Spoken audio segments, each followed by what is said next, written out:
नमस्कार दोस्तों, आपके अपने यूट्यूब चैनल राकेश बलूदा झुंझुनू पे स्वागत है। तो दोस्तों आज हम जो राजस्थान में जेई 2018 का एग्ज़ाम हुआ था दोस्तों, उसकी बात करेंगे। जेईएन 21/8/2016 में एग्ज़ाम हुई थी। इस एग्ज़ाम में जो राजस्थान जीके के ओल्ड क्वेश्चन थे उन क्वेश्चनों की बात करेंगे दोस्तों। आपको पता है कि राजस्थान में किसी भी प्रकार का एग्ज़ाम हो, चाहे लाइब्रेरियन का एग्ज़ाम हो, पटवारी का एग्ज़ाम हो, जो पीछे के क्वेश्चन हैं 60 से 70% हमेशा दोस्तों एग्ज़ाम में पीछे के क्वेश्चन पूछे जाते हैं। और आपको पता है कि 5 या 10% ऐसे क्वेश्चन होते हैं जो कि दोस्तों किसी को नहीं आते। 5 या 10% ऐसे क्वेश्चन होते हैं कि दोस्तों वो नए क्वेश्चन होते हैं, वो किसी गाइड में भी आपको देखने को नहीं मिलते हैं। लेकिन दोस्तों जो 60 से 70% हैं वो पीछे के ओल्ड क्वेश्चन पूछे जाते हैं। तो उन क्वेश्चनों पर आज हमें चर्चा करेंगे दोस्तों। ये जेईएन 21/8/2016 का एग्ज़ाम पेपर है। तो चलो स्टार्ट करते हैं दोस्तों हम। तो पहला क्वेश्चन है दोस्तों, सारे क्वेश्चन को अच्छी तरीके से देखना है क्या, ताकि दोस्तों एग्जाम में जो क्वेश्चन आए उनको आप समझ के कर पाओ। तो पहला क्वेश्चन है कि साबी नदी के तट पर प्राचीन राजस्थान की कौन से स्थल बसा हुआ है, यानी कि साबी नदी है उस पर कौन सी सभ्यता बसी हुई है या कौन सा सभ्यता स्थल है। तो इसका बिल्कुल राइट आंसर कौन सा हो जाएगा, गिलुंड। गिलुंड जो सभ्यता है वो साबी नदी के तट पर स्थित है। अगले क्वेश्चन की बात करते हैं। अगला क्वेश्चन है कि इतिहासकार, यानी कि किस इतिहासकार ने चौहान का ब्राह्मण वंश से उत्पत्ति होना माना है। तो कौन सा इतिहासकार था जिसने ब्राह्मणों की, जो चौहान है उनको ब्राह्मणों की उत्पत्ति से माना है। तो इसका बिल्कुल राइट आंसर कौन सा है, डॉक्टर भंडारकर। दोस्तों आपको वही आंसर बताए जाएंगे जिसने, यानी कि अधिनियम सेवा चयन बोर्ड ने आंसर की जारी की थी। उसके बाद अगले क्वेश्चन की बात करते हैं। अगला क्वेश्चन है कि कवि वृक्ष की उपाधि किस राजा को दी गई थी। तो कवि वृक्ष की उपाधि है वो किस राजा को दी गई थी दोस्तों, दी गई थी मुझ को। ये किस को दी गई थी, तो ये दोस्तों मुझ राजा को दी गई थी कवि वृक्ष की उपाधि। अगले क्वेश्चन की बात करते हैं दोस्तों। तो अगला क्वेश्चन है अपना कि चित्तौड़ का तीसरा शाखा है वो कब हुआ था। तो ये क्वेश्चन दोस्तों बोर्ड ने डिलीट कर दिया है, लेकिन इसका आंसर आप 1568 भी मान सकते हो। इसके बाद अगले क्वेश्चन की बात करते हैं। तो दोस्तों जो प्रत्येक क्वेश्चन है वो एग्जाम की दृष्टि से इंपॉर्टेंट है। अगला क्वेश्चन है कि चल फिर शाह की जो दरगाह है वो राजस्थान में कहाँ पे स्थित है, यानी कि चल फिर शाह की दरगाह राजस्थान में कहाँ पे स्थित है। तो दोस्तों इस क्वेश्चन को आप ध्यान रख सकते हो कि च से चल, यानी कि चित्तौड़गढ़ में स्थित है। कहाँ पे स्थित है चल फिर शाह की दरगाह, चित्तौड़गढ़ में स्थित है। अगले क्वेश्चन की बात करते हैं दोस्तों। अगला क्वेश्चन एक बहुत ही इंपॉर्टेंट क्वेश्चन है कि घूंघट, गुगड़ी, बांद्रा, इमली क्या है दोस्तों ये। तो ये राजस्थान में है क्या। तो इसका बिल्कुल राइट आंसर हो जाएगा तारागढ़ अजमेर। जो तारागढ़ में अजमेर में जो तारागढ़ दुर्ग है, जिसकी प्राचीन विशाल बुर्जों के नाम है। ये किसके नाम है, तारागढ़ अजमेर की प्राचीन विशाल दुर्गों के नाम है दोस्तों ये घूंघट, गुगड़ी, बांद्रा, इमली। तो इसको थोड़ा ध्यान रखना दोस्तों, इस प्रकार ये क्वेश्चन एग्जाम में बहुत बार पूछे जाते हैं। अगला क्वेश्चन है कि चारणदासी संप्रदाय की प्रधान पीठ कहाँ है। तो जो चारणदासी संप्रदाय है उसकी प्रधान पीठ कहाँ पे है दोस्तों। तो इसका ध्यान रखना थोड़ा दिल्ली में है, क्योंकि कई बार दोस्त अलवर भी देख लेते हैं क्वेश्चन में, लेकिन इसकी दे रखिए कि प्रधान पीठ कहाँ पे है। तो इसकी प्रधान पीठ कहाँ पे है, दिल्ली में है। इसके बाद अगले क्वेश्चन की बात करते हैं। तो अगला क्वेश्चन है कि नागौर का बू गाँव, तो नागौर का जो बू गाँव है वो किस लिए प्रसिद्ध हुआ था। तो नागौर का बू गाँव है दोस्तों, ये जो मिट्टी के खिलौने बनाए जाते हैं यहाँ पे, क्या किया जाता है, यहाँ पे मिट्टी के जो खिलौने हैं वो नागौर के बू गाँव में बनाए जाते हैं, इसलिए नागौर का बू गाँव प्रसिद्ध है। अगले क्वेश्चन की बात करते हैं दोस्तों। अगला क्वेश्चन बहुत ही इंपॉर्टेंट क्वेश्चन है कि नहीं जानते कि इतना बड़ा, यानी इतना बड़ा मुद्रित ग्रंथ भारत की ही क्या किसी जगह पर भाषा में है या नहीं है। तो उपयुक्त कथन किसके बारे में कहा गया है। तो ये कथन किस कथन के बारे में कहा गया है दोस्तों। तो ये कहा गया है राग कल्प दुरम के बारे में। तो इसका थोड़ा ध्यान रखना दोस्तों, ये कटा हुआ है पेपर में, यानी कि पेपर में तो नहीं आएगा दोस्तों, लेकिन ये जो प्रिंटिंग हुई है वहाँ पे थोड़ा कटा हुआ, तो इसको थोड़ा ध्यान रखना। राग कल्प दुरम के बारे में कहा गया है ये बात। इसके बाद अगले क्वेश्चन की बात करते हैं। अगला क्वेश्चन एक इंपॉर्टेंट क्वेश्चन है कि पोत, हांकर, सूरी आभूषण कहाँ पे पहना जाता है। तो पोत, हांकर, सूरी ये आभूषण कहाँ पे पहने जाते हैं दोस्तों। तो इसका थोड़ा ध्यान रखना, ये आभूषण है वो कहाँ पे पहने जाते हैं, गले में पहने जाते हैं। कहाँ पे पहने जाते हैं, तो इसका थोड़ा ध्यान रखना कि सरी तो पूछा गया पहले, तो इससे आप कर सकते हो कि सरी आभूषण कहाँ पे पहने जाता है। तो ये गले में पहने जाने वाले आभूषण हैं। इसके बाद दोस्तों अगला क्वेश्चन है, थोड़ा क्वेश्चन को भी ध्यान से पढ़ना कि कुचामणी ख्याल से संबंधित कौन सा कथन सही नहीं है, यानी कि सही बूझ रहा नहीं है, यानी कि कौन सा कथन इससे संबंधित नहीं है। तो जो पहला कथन है कुचामणी ख्याल के प्रवर्तक हैं वो लच्छीराम हैं। इसमें पुरुष व स्त्री चरित्र का अभिनय करते हैं, बिल्कुल राइट है। इसके कलाकार चेतराम, हमीद बेगम और ताराचंद, ये इसका बिल्कुल गलत हो जाएगा। और इनमें नर्तक ही गाने गाते हैं, ये भी सही है। तो इसका जो तीसरा ऑप्शन है वो गलत हो जाएगा और गलत ही हमें पूछ रहा है एग्जामिनर। इसके बाद अगले क्वेश्चन की बात करते हैं। अगला क्वेश्चन है कि त्रिपुरी सुंदरी माता का मंदिर, तो त्रिपुरी सुंदरी माता का मंदिर बांसवाड़ा में स्थित है दोस्तों। अगले क्वेश्चन की बात करते हैं। तो अगला क्वेश्चन एक दोस्तों इंपॉर्टेंट है क्योंकि बार बार एग्जाम में पूछा गया है पहले कि विद्यार्थी यूथ लीग की स्थापना दिल्ली में किसने की थी। तो विद्यार्थी जो यूथ लीग है उसकी स्थापना दिल्ली में किसके द्वारा की गई थी, तो वो की गई थी टिक्काराम पालीवाल के द्वारा। किसके द्वारा की गई थी, तो ये दिल्ली में स्थापना की गई थी टिक्काराम पालीवाल के द्वारा की गई थी। इसके बाद अगले क्वेश्चन की बात करते हैं। अगला क्वेश्चन है कि डावी और जीवनी सामंतों की श्रेणी में राजस्थान में कहाँ पे प्रचलित थी। तो दोस्तों ये जो डावी और जीवनी सामंतों की श्रेणी है राजस्थान में कहाँ पे प्रचलित थी, तो ये राजस्थान के जैसलमेर में। कहाँ पे, राजस्थान के जैसलमेर रियासतों में प्रसिद्ध थी। इसके बाद अगले क्वेश्चन की बात करते हैं। अगला क्वेश्चन है दोस्तों, इनमें से कौन सा कूट है वो सुमेलित नहीं है, यानी कि ये प्रजामंडल है, इन्हें स्थापना, तो कौन सी प्रजामंडल की स्थापना किसके द्वारा की गई थी, तो इनमें कौन सा कूट सुमेलित नहीं है, तो जैसलमेर प्रजामंडल की स्थापना मिठालाल व्यास ने करी थी, बिल्कुल राइट है। कोटा की थी वो न्यूनराम शर्मा ने की, बिल्कुल राइट है। जयपुर की थी सबसे पहले, जयपुर की स्थापना हुई सन 1931 में कपूर चंद्र पाटनी ने की थी, बिल्कुल राइट है। लेकिन बूंदी प्रजामंडल की स्थापना गलत है दोस्तों, बूंदी प्रजामंडल की स्थापना गोपीलाल यादव ने नहीं की थी। इसके बाद अगले क्वेश्चन की बात करते हैं दोस्तों। तो क्वेश्चन को पहले तो आप थोड़ा सा ध्यान से पढ़ना हर क्वेश्चन को कि पूछ क्या रहा है। इसमें पूछ रहा है कि राजस्थान के एकीकरण में भरतपुर धौलपुर रियासतों पर जनता की राय जानने के लिए एक कमेटी का गठन किया गया। आपको क्वेश्चन को पूरा पढ़ना, कमेटी का गठन किया गया था, उस कमेटी में कौन सम्मिलित नहीं था ये पूछ रहा है। आप यदि उस ऐसे क्वेश्चन को सीधा कर दोगे तो सीधा क्वेश्चन हो जाएगा शंकर देवराय समिति। आप पढ़ोगे कौन सी कमेटी गठित की गई थी, तो शंकर देवराय समिति थी उसका नाम। लेकिन उसमें सम्मिलित कौन कौन थे, उसमें 3 व्यक्ति थे, डॉक्टर शंकर देवराय, प्रभुदयाल और आर के सिंह घाव भी लिखा रहता है कई जगह, और आर के सिंह दावा भी है। तो ये इसका बिल्कुल, और इसका कौन सम्मिलित नहीं था, तो एस जैन है, वो जो डॉक्टर जो शंकर देवराय समिति थी उसमें शामिल नहीं थे। तो इसके बाद में अगले क्वेश्चन की बात करते हैं कि शार्दुल राजस्थान रिसर्च इंस्टीट्यूट की स्थापना किसने की थी। तो दोस्तों जो शार्दुल राजस्थान रिसर्च इंस्टीट्यूट है इसकी स्थापना दशरथ शर्मा के द्वारा की गई थी। किसके द्वारा की गई थी, तो इसकी स्थापना दोस्तों दशरथ शर्मा थे उनके द्वारा की गई थी शार्दुल। अगला क्वेश्चन है दोस्तों, निम्न में से कौन सा कूट सुमेलित नहीं है। तो 2016 में इस प्रकार के बहुत सारे क्वेश्चन पूछे गए थे जो कि इंपॉर्टेंट हैं, आज एग्जाम में बहुत बार पूछे जाते हैं सीधे सीधे क्वेश्चन। तो इनमें से कौन सा कूट है वो सुमेलित नहीं है।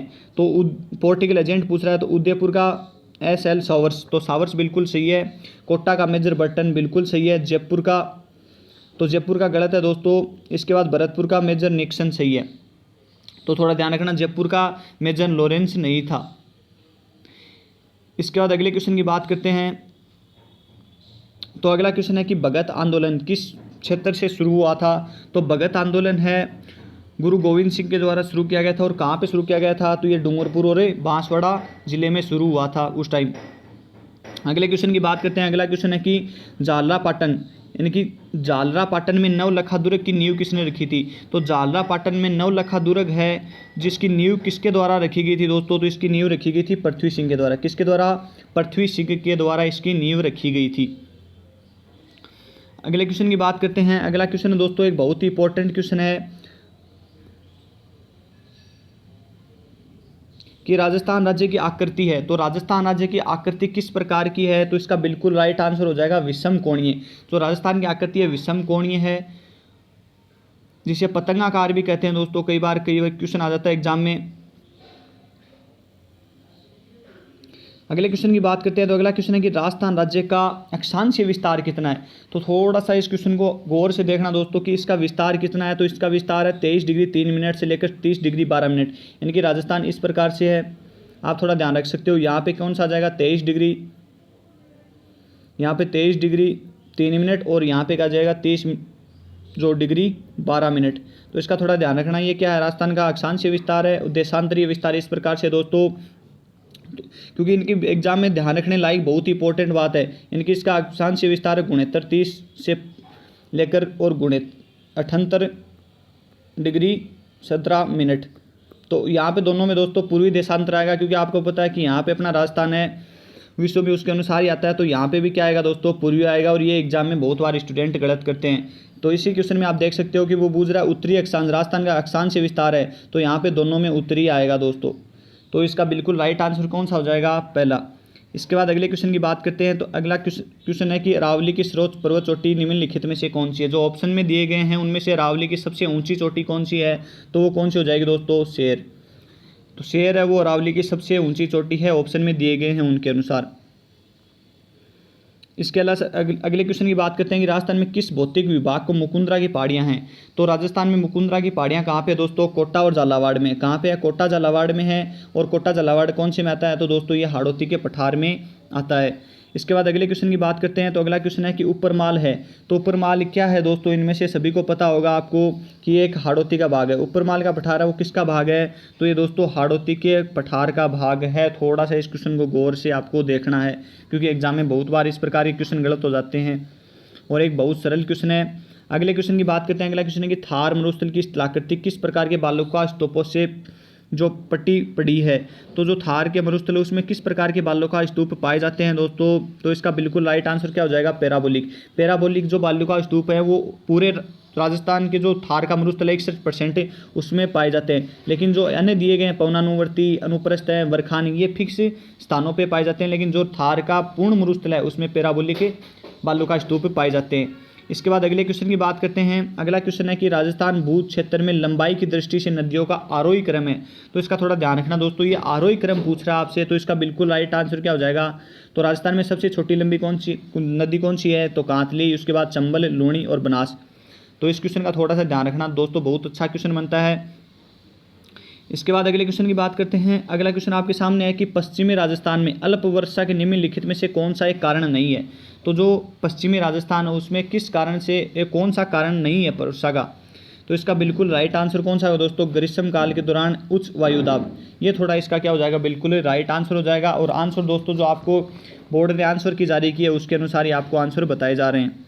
इसके बाद अगला क्वेश्चन है कि निम्नलिखित में से कौन सी मिट्टी राजस्थान में सर्वाधिक क्षेत्रफल पर पाई जाती है, विस्तृत है। तो इसका बिल्कुल राइट आंसर कौन सा हो जाएगा, जो एरिडोसोल एंटीसोल मृदा है, ये राजस्थान के अर्ध शुष्क और शुष्क प्रदेश में पाई जाती है। तो ये राजस्थान के सबसे ज़्यादा प्रदेश में पाई जाने वाली मिट्टी है, एरिडोसोल और एंटीसोल।